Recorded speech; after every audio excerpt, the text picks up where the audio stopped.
Good morning, everybody. This is another edition of the Passball Show, brought to you by JohnPielli.com, by St. Aloysius Church and School in Jackson, New Jersey, by Two Ways, One Passion food truck located in Scranton, Pennsylvania.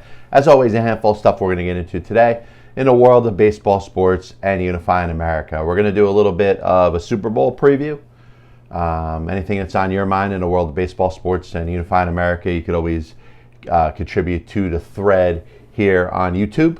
You could also listen to the program on Spotify, Apple Music, and Amazon Music. I'm going to make a little comparison in a little bit of the Utah Jazz of this year and say how they may be the Houston Rockets of years past.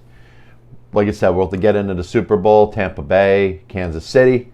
An exciting game tomorrow as everybody's getting ready for their reduced amount of festivities. Probably not as many people as you want to have, but you're going to have a good time anyway. Unfortunately, if you're a fan of the New York Mets, you're being led by a wannabe shepherd. And basically there's a narrative out there that says this is how you have to feel if you're a Mets fan. And think about it, if you're a baseball fan and you could root for any team that you want, you could have any different amount of perspectives if you have when it comes to a certain team. But the Mets fan narrative is being, grabbed by a group of fans that are basically trying to tell the other fans exactly how to feel. These same fans are telling you that Francisco Lindor, a great shortstop, one of the best players in a game of baseball, is single-handedly going to be the reason why the Mets are going to be the team to beat in the National League East. These same people are going to tell you that the Mets don't need to do anything else. They're going to tell you that Trevor Bauer, from a public relations and a political correctness standpoint, is not a fit for the Mets, and you don't want somebody that doesn't want to be here anyway. They're going to tell you that you don't need George Springer. They're going to tell you that, the Mets could sit on their hands and not do anything the rest of the offseason, and they're going to be a favorite in the National League East. Have you watched the Washington Nationals? I know Josh Bell's coming off of a down year, but he was one of the top first basemen in the National League over the last couple years before that. He comes to the Nationals. They add Kyle Schwarber. They add John Lester. They got a solid bullpen. You go to the Phillies. The Phillies added Archie Bradley. Yes, they have some work to do, but they brought back JT Realmuto, who was probably the biggest piece you thought they were going to lose in free agency this past offseason. The same with the Braves and Marcell Ozuna. The thought was Ozuna was going to end up going to an American League team, the DH. He wasn't coming back to the Braves. What were the Braves going to be able to do to fill that one little spot in their lineup? Obviously a major spot. The Josh Donaldson from 2 years ago, Ozuna from last year. That's a major void in the Atlanta Braves lineup. And you know what? Marcell Ozuna is coming back.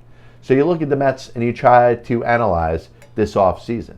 Now, if you are allowed to, you may not be allowed to, because there's a group of fans out there that are basically subtweeting each other, trying to throw the same agenda down every fan's throat. And it starts with the love of James McCann. And James McCann may turn out to be a very good player. He may be an upgrade to Wilson Ramos. I think defensively he may be. Is he going to put up the offensive numbers of Wilson Ramos in his prime? The answer is probably no. Is he a little bit overrated? Yes, he is. Because he represents the new Mets under Steve Cohen as the owner and Brodie Van Wagenen gone. And part of the reason why there's this almost cult following of this, basically back up the same points. You're only allowed to believe this if you're a Mets fan, because there's a certain amount of disdain and hate that exists for former general manager Brodie Van Wagenen. Now, he made a bad trade.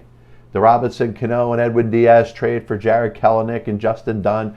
There's no way you could put a spin on it and say that it has been a productive trade for the New York Mets. That being said, the Marcus Stroman trade for Simeon Woods and Anthony Kay could very well turn out to be a good trade. The Mets got another year out of Stroman, which he'll play this year under the qualifying offer, and he provides a stable force in the Mets rotation. If the Mets have some success this year with Stroman as a lead member of the Mets rotation, then I think you could say that was a good trade. He was worth Simeon Woods And, Simeon Woods may be a very good prospect in the Toronto Blue Jays system, may come up to the major leagues, may flourish himself, but I'm not destroying that trade just because Brodie Van Wagenen made it. Now, the Cano trade's different. You do look at Robinson Cano last year, and obviously after some pressure from fans and people that were killing the trade, he had a very good 60-game stretch, which obviously he didn't play in all 60 games, but looked like vintage Robinson Cano, and you find out that it was probably because he was using performance-enhancing drugs, which he got busted for the second time. Now, he's going to miss at least a full season without pay, assuming that the season's 162 games. If it's any shorter, obviously those games will carry over into the next season. The Mets make the postseason in 2021. Robinson Cano won't be playing it. So he's basically paid the price for what he's done. But what do you want from Robinson Cano? He went out there, he had a 900-plus OPS, which, by the way, was much better than Francisco Lindor offensively last year. And I'm not comparing. Lindor is entering his prime. We know Cano is past his prime. But once again, if you listen to this Mets narrative, you're not supposed to like Robinson Cano. And how can you not like Francisco Lindor? One of the best players in baseball. It'll be obviously advantageous for the New York Mets to sign him to a long-term extension, keep him a Met for life. But does that by itself put the Mets as favorites in the National League East? And the answer is no. Trevor May has had a good couple years as a reliever with the Minnesota Twins.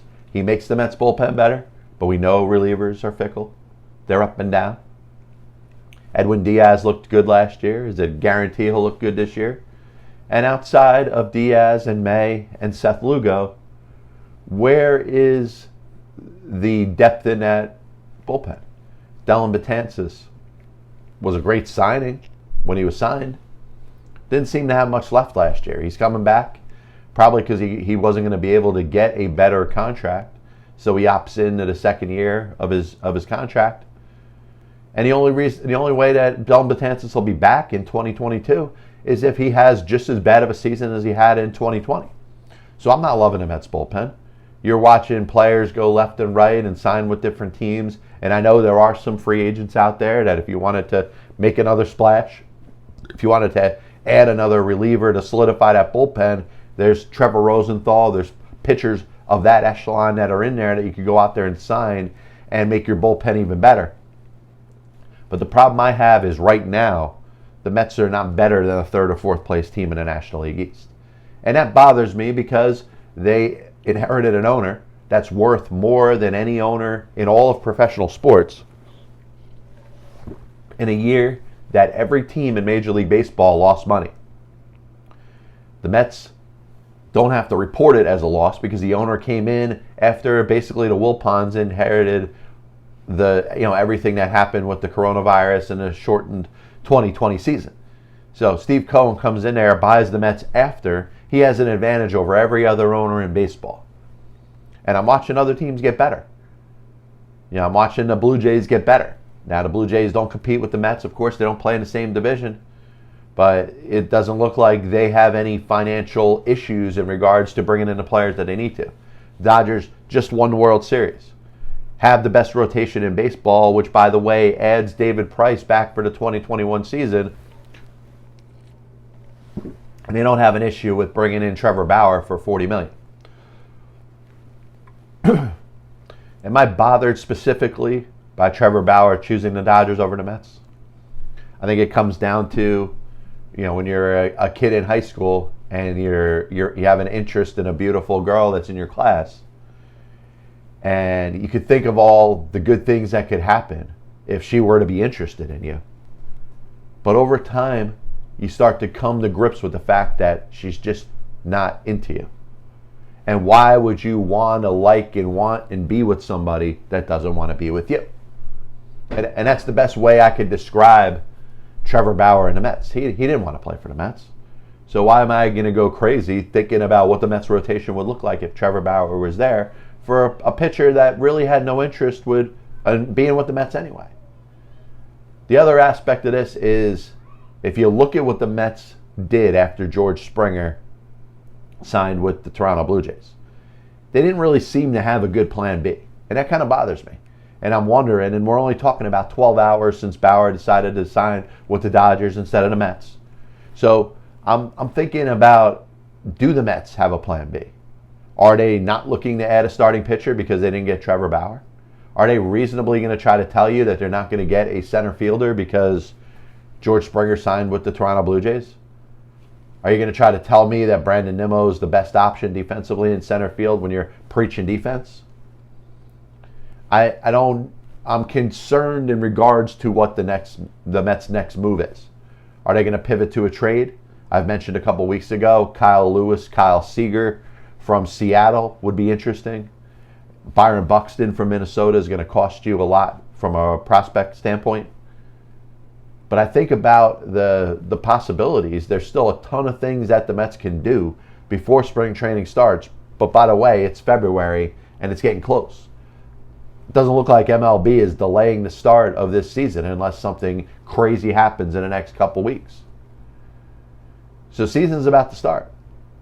Mets are running out of time. And I think another couple days, another week goes by, and you see the Mets hold over the same roster, you're going to get the impression that this is what the Mets are going to go to battle with in the 2021 season. Now, you could be excited about Francisco Lindor. You could be excited about Carlos Carrasco. You could even be excited about Trevor May.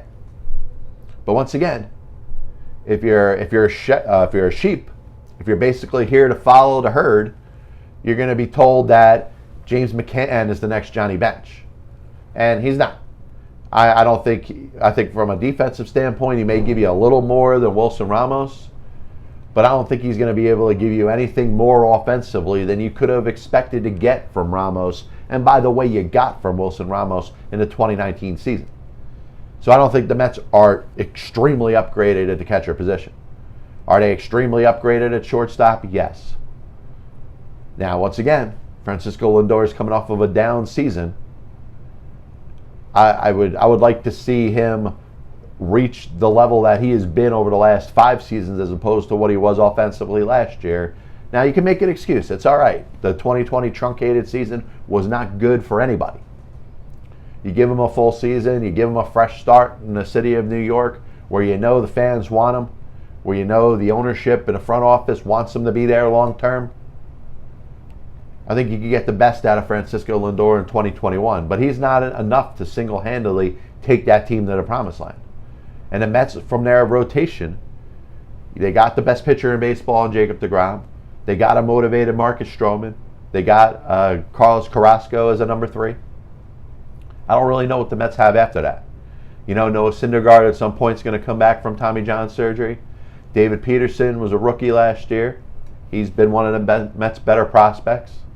Maybe he inserts himself as a staple.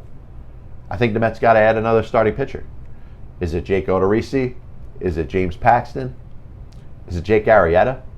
I don't know if I really want Jake Arrieta. And I don't care about any of the quotes that he makes. I don't care about his personality that may not fit in with the way certain Mets fans want their players to speak and talk. I'm concerned that Jake Arrieta has lost a lot. He's not the same pitcher he was, even when he hit free agency and signed with the Philadelphia Phillies. So I don't know if that's convincing me that the Mets have a stellar rotation if you add Jake Arrieta. James Paxton, he's probably not going to pitch a full season. Now, you think he's going to throw a bunch of bullets and be great the time he's out there. I'm not in love with James Paxton either. Odorizzi, I think, is a safe pick.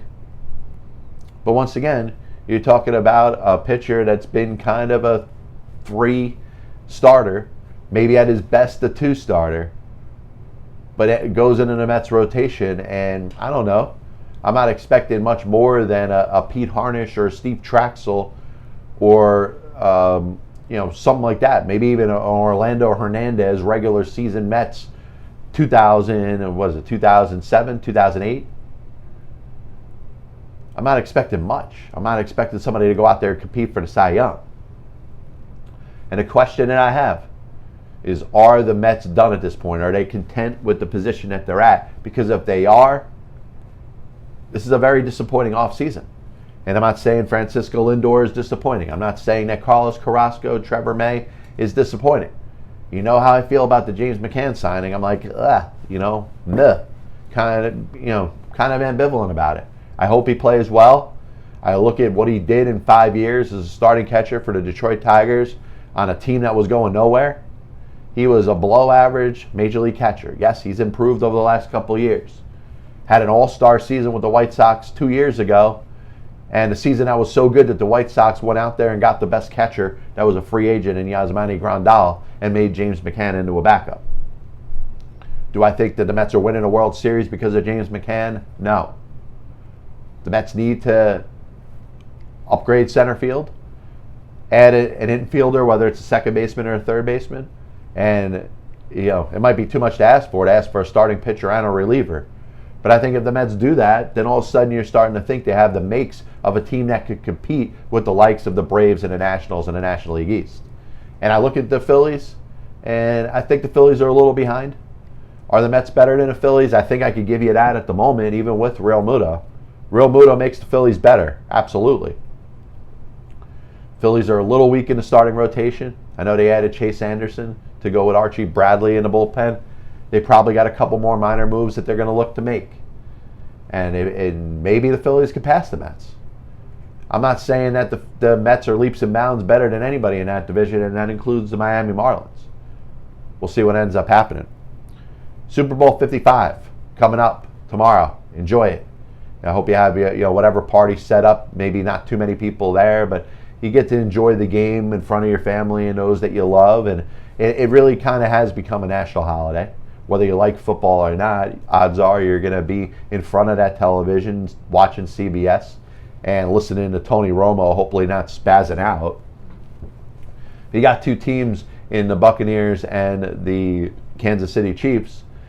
Perhaps a passing of the guard. You're talking about Tom Brady, Patrick Mahomes, the quarterback of the Chiefs, coming off of a Super Bowl victory last year. And Tom Brady, we know, the 6-time Super Bowl winning quarterback for the Patriots, is going to play in his 10th Super Bowl. And, listen, we're not talking about throwing information there that the average fan doesn't know. But I think the key to this game is going to be, can the Tampa Bay defense, which has looked good in this postseason, it really has, very surprising from a standpoint where they weren't expected to dominate as a defense. And kind of like if you think of Bart Scott with the Jets when he had that rant that ended with "can't wait," when he said, "Hey, the defense wasn't respected enough." I think this Tampa Bay defense has not gotten a ton of respect. Obviously, their secondary has played well.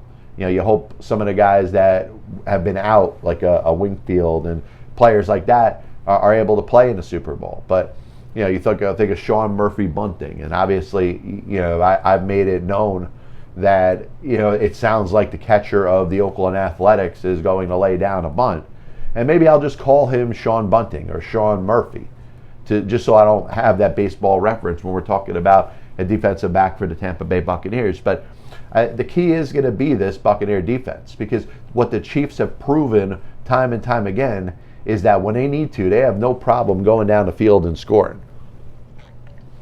Mahomes has no issue finding Tyreek Hill open to burst and kind of go off for an 80-yard touchdown run.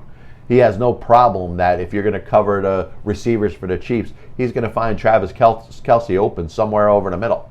And you know what? If all else fails, he's going to dump the ball out to Edwards-Helaire or Le'Veon Bell or Williams, and he's got a running back that's going to be wide open for a significant run. So if you're the Tampa Bay defense, there's a lot of different things you're trying to control. Number one, it's the quarterback, because he can run a little bit, but also his ability to throw the ball downfield for a big play. Not just with Tyreek Hill, but Hardman. You think of Robinson. There are legitimate star athlete receivers that can run in bursts of speed at any time, can break a 5-yard pass into an 80-yard pass anytime, or can run a fly pattern and outrun a secondary in a heartbeat. And Mahomes has the arm to be able to throw it deep.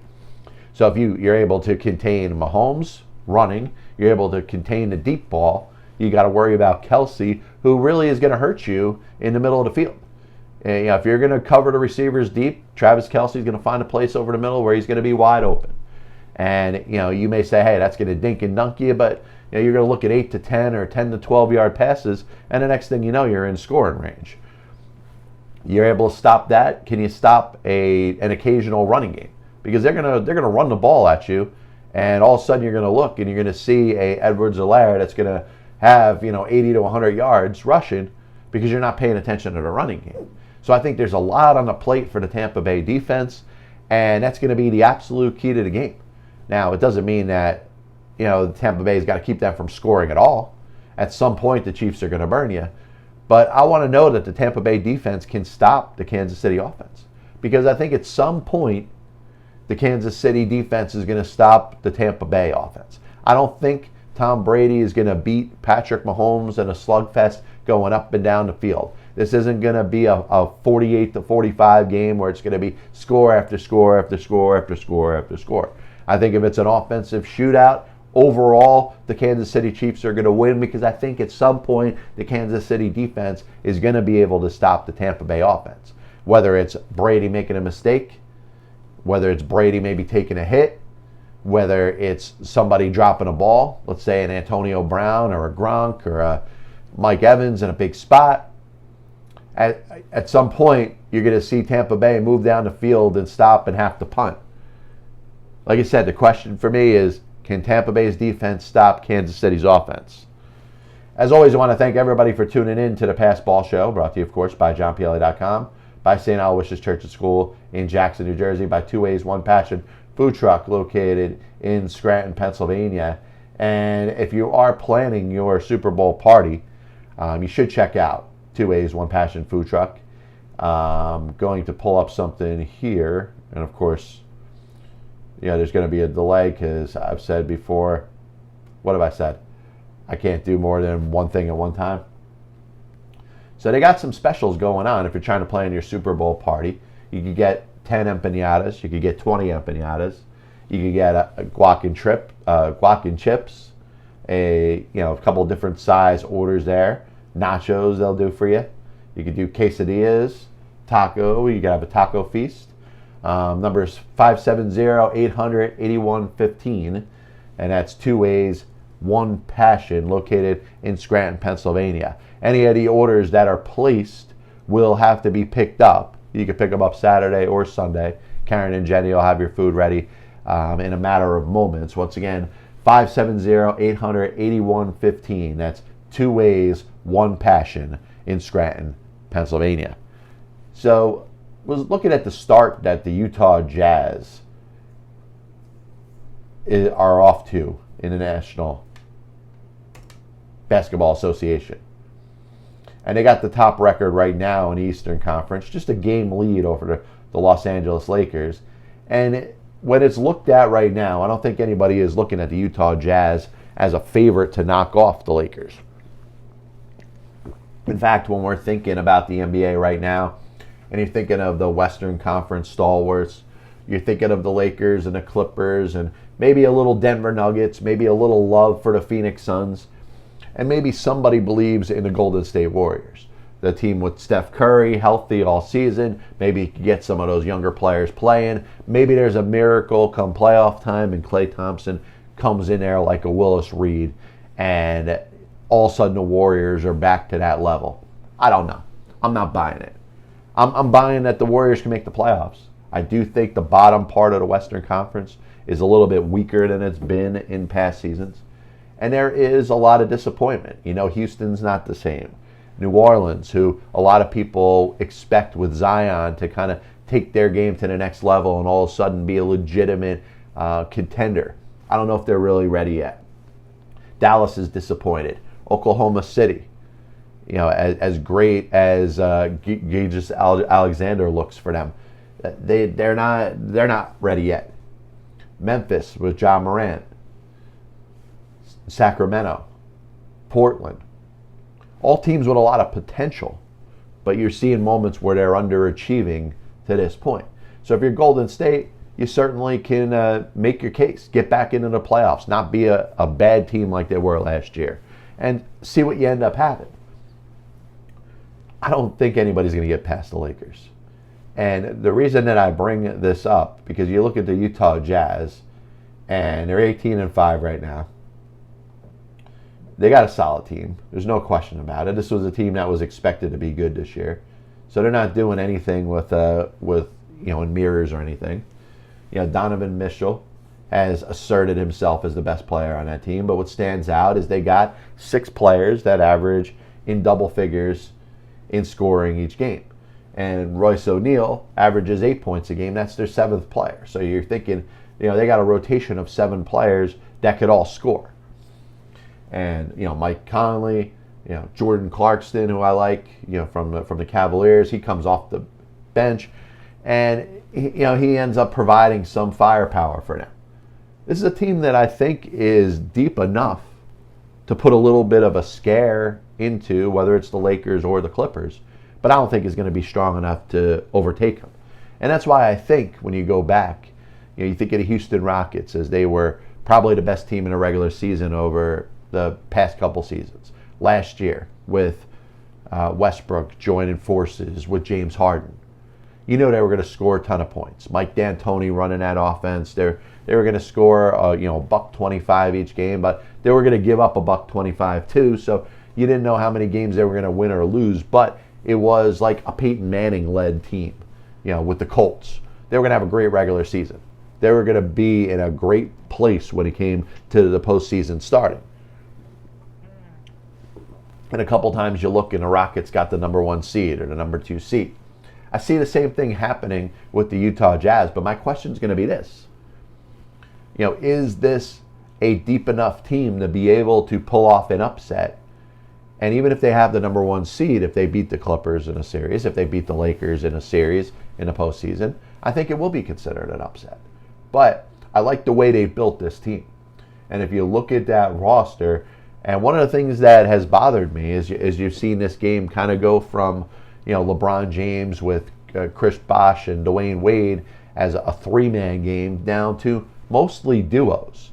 And that's why you saw what happened with the Brooklyn Nets and them added James Harden to go with Kevin Durant and Kyrie Irving, that it seems like it's a bit much in a game today. But what you're seeing is a lack of depth throughout the National Basketball Association. And one thing the Jazz have that a lot of teams don't have is some scoring depth. And like I said, when you're talking about 7 players, and one of them in Jordan Clarkson, it's averaging 17 points a game off the bench, you get to a point where you're not as surprised that they're out there with an 18-5 record. I do want to thank everybody for tuning in to the Pass Ball Show. Thank you for listening to my rant about the Mets. If you think about where the Mets are going to be this year, I think the next week or so is going to have a lot to do with where you could expect them to be. If the Mets are quiet and making really no noise, if they look and they say, hey, it's either Trevor Bauer or bust, and they didn't get Trevor Bauer, so they don't want to add another starting pitcher now. If they wanted George Springer so bad and they end up not giving him the best offer, and now they still don't have a center fielder. How about third base? You going out there with J.D. Davis as your starting third baseman in 2021? The bullpen. Yes, Trevor May's there. Sugar Diaz looked good last year, but they didn't have much to play for. This was a team that was never really in the playoff contention. And oh, by the way, just a message to all you Mets fans that think the Mets are going to be so good this year. They managed to finish 8 games under 500 in 2020.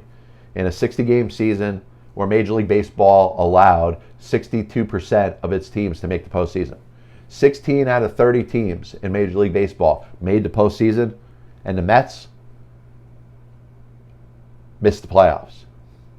And you're talking about, yes, a big acquisition in Francisco Lindor. But is that enough to all of a sudden put them in the playoff mix when the Nationals have gotten better? The Phillies, well, I think they've held serve by bringing back JT Realmuto. The same thing with the Braves and Marcell Ozuna. They added Charlie Morton. They added Drew Smyly. They feel like they're going to be able to give you a solid 1 through 5 in their rotation. Outside of Lindor, you can be happy with Carrasco. You can be happy with Stroman. You can be happy with Trevor May. Is this enough to make up 8 games under 500 in 2020? Remains to be seen. But I do believe they have some work to do. For those that say the Mets are going to be fine like they are, you're going to be in for a very big disappointment. The key to Super Bowl 55 is going to be whether the Tampa Bay defense can stop the Kansas City offense. And how about a little love for the Utah Jazz? Best record in the Western Conference in the National Basketball Association. Shout out to my boy Joy Casey out in Las Vegas. I know he's a big Jazz fan. And I like the depth here. I like the fact that they got 7 players that are averaging in double figures in scoring. I think you're talking about a league that is being kind of contingent on 1 or 2 star players. And I like that they can spread the ball around and they don't really depend on any one guy to score. You know, Donovan Mitchell, Jordan Clarkson coming off the bench, Mike Conley, all could take big shots. You know, Bogdanovich, you could trust him in a big spot.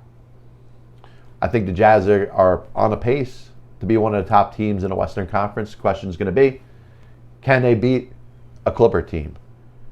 And led by Kawhi Leonard and Paul George. Can they beat the Lakers, who seem to be better than everybody with LeBron James? And it looks like it's the team that's gotten better after winning the NBA championship last year.